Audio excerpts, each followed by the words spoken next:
to fasting, praying, practicing stillness. The present climate of your world led me to renunciation, no television, radio, or newspapers. Only uninterrupted focus upon realizing my Creator has ordained a purpose for my being cannot be in vain. So I wait on the Lord to handpick me for the accomplishment of a will greater than my own.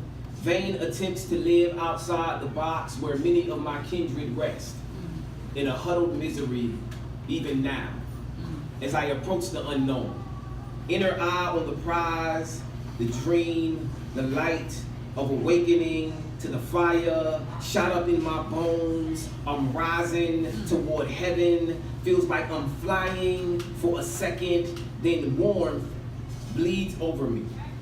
Through a field of screams, the sacred name flees from the mouths of everything that breathes. I must be reaching nirvana. The light is fading. The returning darkness has become a palatable life force, responding to my once irrelevant presence with a pulse. My environment has heart and is worthy to be praised for its contributions into the new me.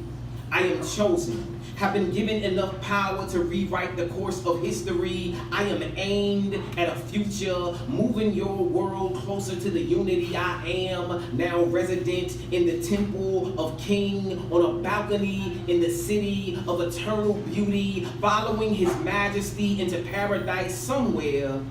It is written, life is a gamble, death is certain.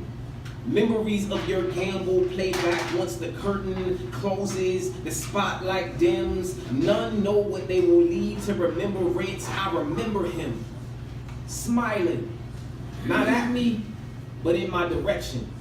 It was the smile of surrender and acceptance in a split second forever that was over before it began within my chamber on the fourth morning in April in the 1968 years since the death Christ. Another went to the cross, hairs giving me one shot at freedom. I took it and him past the threshold of certainty. Part of me owes him thanks, part owes an apology. But what is a bullet to do when the purpose for which I beat leaves me broken, confused, and free from the shell casing of my former self? Right. 1987. 424 letters were sent to the residents of a low-income apartment complex in Norfolk, Virginia, informing them the neighborhood they called home had been scheduled for demolition, their leases had been terminated, everyone was required to relocate by the 1st of December, and though I am certain the people on the opposite side of this story would argue different, those letters also stated the housing built to replace Lafayette Shores would be affordable to the current tenants. And I remember this because I was there. Finishing out my 5th grade year, a combination of sad and cool. Sad because of friends I'd lose in this chess game of neighborhood and school. Cool because I assume we'd all return to take root on this land is our land one day soon. But this was before I knew. Words beneath company letterhead are not required to be true. And a business can tell lies too, as long as they believe the lie will not be proved before they manage to generate enough revenue to offset litigation costs should they end up being caught. But my community's ignorance of the law, coupled with a lack of economic resources, left us little choice beyond compliance. We had neither the knowledge nor the money required to be defiant, and over the course of the summer, our neighbors slowly disappeared. I witnessed the birth of a ghost town from the inside. Watched life evacuate from the fields while playing childhood games with my peers, hide and go seek, football, riding bikes, taking walks, the shortcut we were not supposed to take through the swamp, laughing uncontrollably when one of us did not quite make the jump.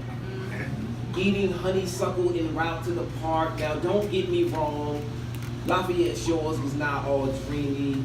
We were among the poorest people in the city, and on any given night, you could witness violence, gunfire, sirens, and screaming on the streets of our third world neighborhood where the grass was balding.